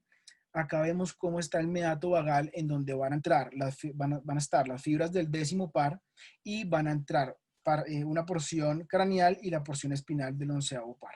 Entonces aquí están bastante bien separadas, pero pues eventualmente lo que hice en el capítulo es que en la vida real pues los vamos a encontrar muy estrechos y va a ser difícil de diferenciar en cuanto al décimo y el 11, pero va a ser fácil diferenciar precisamente por este septo dural entre el glosofaringio y el nervio vago. Esa es la imagen de Netter que todos conocemos y pues me pareció importante porque hace referencia a cómo va a haber una unión entre las fibras vagales y las fibras craneales del accesorio para formar lo que es el laringio recurrente. Y adicionalmente pues vemos cómo van a descender esas fibras del onceavo par para inervar lo que es el esternocleidomastoideo y parte del trapecio, que también el trapecio va a estar inervado por las fibras más superiores de la región cervical. Esta es una imagen que me pareció importante traerla, la traje del capítulo de foramen yugular, en donde muestra cómo se hace un abordaje retrosigmoideo del lado derecho, donde hacen una incisión lineal y hace una craniotomía circular, retraen el cerebelo, en donde es importante acá tener en cuenta que al retraer el cerebelo toca con delicadeza, porque una de las complicaciones puede ser la sección o la ruptura de los pares craneanos en el momento que uno retrae el cerebelo hacia atrás.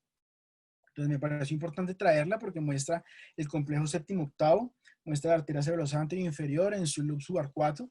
Vemos el noveno par cómo entra al meato del glosofaringio. Vemos nuevamente el septo dural. Y más inferior vamos a encontrar el meato vagal por donde van a entrar las fibras del décimo y las fibras del onceavo par.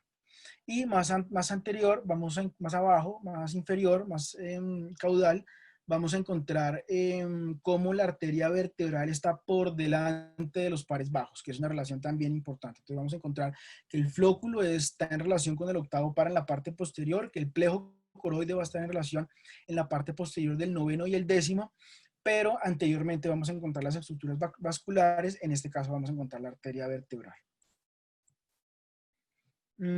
Eso con relación al 11º par y al 9º y 10º. Luego nos habla del nervio hipoglosal, en donde nos dice, mire, no se les haga raro que el 12º par está dividido por 2 paquetes antes de entrar o durante su trayecto por el canal del hipogloso, para posteriormente que sale de ese mismo canal se une en un solo nervio para formar el nervio hipoglosal. Entonces, esta también es una imagen de foramen yugular en donde muestra bastante bien esa división de ese paquete, de esos 2 paquetes que corresponden al nervio del hipogloso. Y pues como para nombrar las estructuras de la imagen, encontramos el proceso intrayugular del hueso temporal, nuevamente el proceso intrayugular del hueso occipital, que va a formar un septo y que va a dividir el foramen yugular en una pars nervosa y una pars vascular. Y pues vamos a encontrar el 9º, el seno sigmoide, el seno petroso inferior, perdón, y el complejo séptimo octavo, y más arriba vamos a encontrar el 5º par craneano. Este es un corte coronal también del capítulo de foramen yugular, en donde muestra cómo el nervio hipoglosal se divide en dos ramilletes, en 2 paquetes, atraviesa el conducto del hipogloso y posteriormente sale, va a formar un solo nervio. Se va a ir hacia abajo y posteriormente hacia adelante de inervar los músculos de la lengua. Eso es una imagen muy bonita en donde vemos pues todos los pares craneanos. Vemos el 10º par con su ganglio superior. Más abajo encontramos el ganglio inferior del 10º par. Aquí encontramos el 9º en su ganglio superior y en su ganglio inferior. Ganglio superior y ganglio inferior, perdón. Y pues no más. Nuevamente la misma imagen, un poco más cercana. Aquí vemos el tubérculo yugular, cómo es el sitio de anclaje de esos pares bajos a nivel del foramen yugular. Y pues como para seguir el recorrido de los pares, vemos cómo en la porción extracraneal vamos a encontrar el 9º par, el glosofaringio, por delante o en la superficie de la arteria carótida interna. Encontramos en lo más medial el nervio glosofaringio. Encontramos adicionalmente el 10º par craneano, y posteriormente vamos a encontrar el nervio accesorio, que va a estar en la superficie o va a estar en relación a la cara lateral de la vena yugular interna. Aquí lo que hicieron fue retirar básicamente la apófisis estiloides para poder ver todas esas estructuras vasculares y nerviosas del foramen yugular. Bueno, ¿qué otra cosa nos dice Rotton? Nos dice, mire, el ganglio superior del 9º en un 68% va a ser extracraneal y en un 32% va a ser intracraneal. Con relación al 10º, vamos a encontrar que el 86% va a ser extracraneal y un 14% va a ser intracraneal. Entonces no es que sea una regla general que sea intra o extracraneal, sino que puede variar, en donde normalmente el ganglio superior va a ser extracraneal. Ahora nos habla algo de la anatomía de la neuralgia del glosofaringio, y nos empieza hablando desde Dandy, en donde dice, mire, Dandy describió la sección endocraniana del glosofaringio, pero encontró que esto no solucionaba el problema de por sí, y él lo que sugirió fue hacer una sección, una rizotomía del nervio vago en un octavo o en una sexta porción, y que con eso al parecer tenía mejores resultados. Y eso pues aún es motivo de discusión y de estudio, el hecho de a quiénes le va mejor, si se secciona el 9º, si se secciona parte del 10º, y pues lo que se ha visto es que sí les va mejor, pero también pueden tener mayores complicaciones. Por otro lado, Tarlot habló de hacer una sección del tercio cefálico del complejo 9º y 10º, que presentaban unas características clínicas como analgesia de la epiglotis, hiperalgesia sobre la mucosa de la faringe inferior y laringe, mejoría del dolor. Y posteriormente se hacía una sección de la mitad cefálica del grupo del 9º y 10º, encontraba analgesia, parálisis transitoria del paladar blando, faringe y laringe ipsilateral, que es lo que ya realmente conocemos con relación al manejo de la neuralgia del glosofaringio, con la sección de las raíces o las fibras del 10º par. Y lo que les estaba comentando, la idea de cortar las fibras de acuerdo al tamaño, pues no es un indicativo fidedigno, dado que hay una gran variedad o una gran heterogeneidad con relación al tamaño de las fibras. Entonces dice, el único sitio donde es evidente la separación del 9º y 10º par es proximal al meato dural, donde el septo dural separa el 9º y el 10º, que fue lo que ya vimos. Y esto puede llegar a tener una variación entre 0.5 a 4.9 milímetros entre el meato del glosofaringeo y el meato vagal. Y que adicionalmente proximal al tallo, hacer una disección entre el noveno y el décimo puede llegar a ser también un poco difícil debido a unas adherencias aracnoideas que vamos a encontrar en esa área. Aquí vemos nuevamente cómo se separa el noveno y el décimo, que puede haber una diferencia entre 0.5 a 5 milímetros del uno y el otro. Y para ahondar un poquito más con las relaciones vasculares, nos dice, mire, la arteria vertebral cursa anterior a los nervios del complejo neurovascular inferior. La arteria vertebral puede llegar a ser tan tortuosa que puede desplazar las raíces hipoglosales llevando a entremezclarse entre el noveno, décimo y onceavo par, o sea, puede llegar a ser bastante complejo. Esta es una imagen tomada del libro de arteria vertebral en donde se ve como la cuarta porción de la arteria vertebral pasa por delante de los pares bajos. Y otra cosa llamativa acá es como la arteria cerebrosa posterior inferior sale extracranealmente. Recordar que esta variación se puede encontrar aproximadamente en el 20% de los pacientes, en donde se ha visto que las porciones extracraneales de la pica no solamente la hacen más susceptibles a émbolos o a trombos cuando hay una lesión o una disección de la arteria vertebral, sino que también se convierte en un riesgo cuando pues, se va a hacer este tipo de abordaje, el hecho de que sea extracraneal. Esta imagen la traje porque la arteria vertebral no solamente puede que se encuentre por delante de los pares craneanos, sino que puede atravesar completamente los pares craneanos para ir ascendiendo y formar la basilar. Entonces es una imagen muy bonita donde vemos estructuras que ya conocemos, la arteria cerebrosa superior, encontramos el sexto par en relación al canal de Dorelo, la arteria cerebrosa anteroinferior, la pica, la cuarta presión de B4, un B3 en sus tres porciones, una porción vertical o la primera porción vertical, una porción horizontal y una segunda porción vertical para luego formar B2. Si vamos hacia abajo. Con relación a la pica, encontramos que la pica es la arteria con más variaciones, que surge cerca de la oliva y pasa hacia posterior alrededor de la médula. Luego cursa alrededor de la amígdala cerebelosa y entre la fisura cerebelomedular. Y posteriormente pasa por la mitad inferior del techo del cuarto ventrículo, atravesando el vermis y llegando a irrigar esa superficie suboccipital del cerebro. Estas las traje con 5 porciones. La primera porción está desde el origen de la arteria vertebral hasta la porción más protuberencial o hasta el vértice de lo que es la oliva. La segunda porción desde la que les acabo de comentar hasta el origen o hasta la línea que forma el origen aparente del noveno, décimo, onceavo par. La tercera porción va desde esta línea hasta la porción medial de la amígdala. La cuarta porción llega hasta ese surco que se va a formar entre el vermis y la amígdala. Y la quinta porción pues ya es la porción cortical.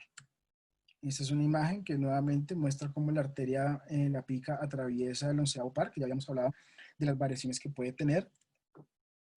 Este es el origen de la pica, cómo puede llegar a ser intracraneal, y si es extracraneal, cómo puede surgir de esa porción vertical de B3 o puede derivar de la primera porción vertical de B3 o incluso puede llegar a derivar de B2.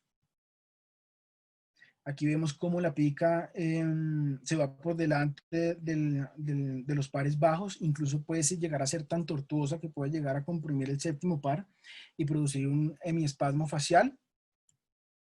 Y este nuevamente es el capítulo del Dr. Roton del libro de foramen yugular, en donde dice, mire, en el 50% de los casos la arteria cerebrosa posterior inferior va a pasar por entre el décimo y el onceavo par craneano. Y pues vemos cada una de las variaciones que se pueden presentar en esta ubicación. Traje algo como el síndrome medular lateral, síndrome de Wallenberg, como para colocarle un poquito de clínica ya que estamos hablando de la pica. Y recordar que el síndrome de Wallenberg pienso que se explica muy bien en esta gráfica de Netterer, donde muestra cómo esta área de lesión va a producir esta serie de síntomas, en donde encontramos que si el paciente tiene una lesión de la pica o de la arteria vertebral en ese segmento, Va a presentar pérdida contralateral de la sensibilidad dolorosa, básicamente por compromiso del espinotalámico lateral. Vamos a encontrar ataxia, marcha vacilante por compromiso del espinocerebeloso anterior y del pedúnculo cerebeloso inferior. Encontramos cómo va a presentar dolor ocular, pérdida homolateral de la sensibilidad dolorosa y térmica ipsilateral, esto por compromiso del núcleo y del tracto trigeminal. Vemos cómo va a haber ronquera, parálisis palatina y disfagia por compromiso del núcleo ambiguo que va más anterior, el núcleo solitario que está más posterior y el núcleo dorsal del vago. Vamos a encontrar que el paciente puede cursar con mareo, vértigo, diplopía, nistagmus por alteración de los núcleos vestibulares. Y finalmente, por compromiso del núcleo dentado, el paciente puede cursar con cefalea, vómito, disminución de la conciencia. Por otro lado, nos habla que la compresión vascular en el complejo neurovascular inferior, dice, se ha encontrado que tanto los nervios glosofaringeo como vago están comprimidos en su unión con el tronco encefálico por la pica o la arteria vertebral, o ambas con alivio después de separar las arterias de los nervios. Dice que él específicamente dice que algunos proponen que es más segura la risotomía a la movilización de los nervios, y pues vemos que eso pues es relativo, dado que cada paciente, de acuerdo a la patología, pues se va a beneficiar de una risotomía o se va a beneficiar de una descompresión microvascular. Y este último apartado, que ya lo hemos mencionado en varias charlas, es que Daneta dice que al hacer una compresión de la pica o la arteria vertebral en los segmentos medulares, si es del lado derecho, el paciente puede llegar a desarrollar hipertensión, y si es del lado izquierdo, puede llegar a desarrollar un cuadro de diabetes. Esto como resultado de un efecto vagal sobre los islotes de las células pancreáticas, y eso pues es un tema que está todavía discutible.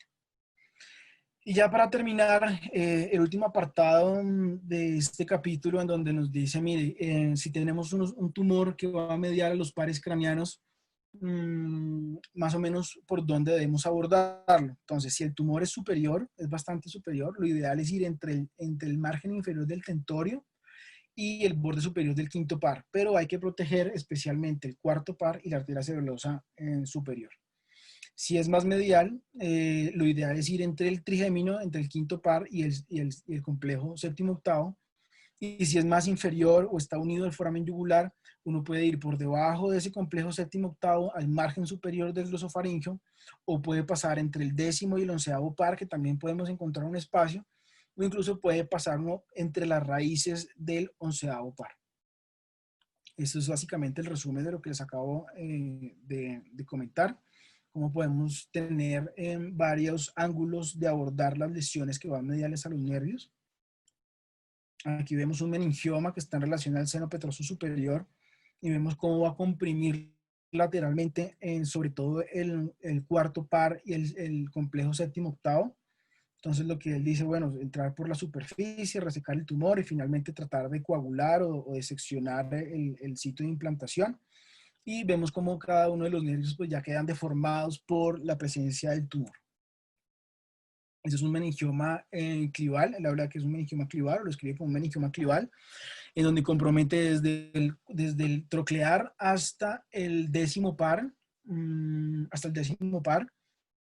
y dice, mire, básicamente entre el quinto par y el complejo séptimo octavo, con la idea de no manipular los pares craneanos, y nuevamente dice coagular o seccionar el sitio de implantación de este tumor.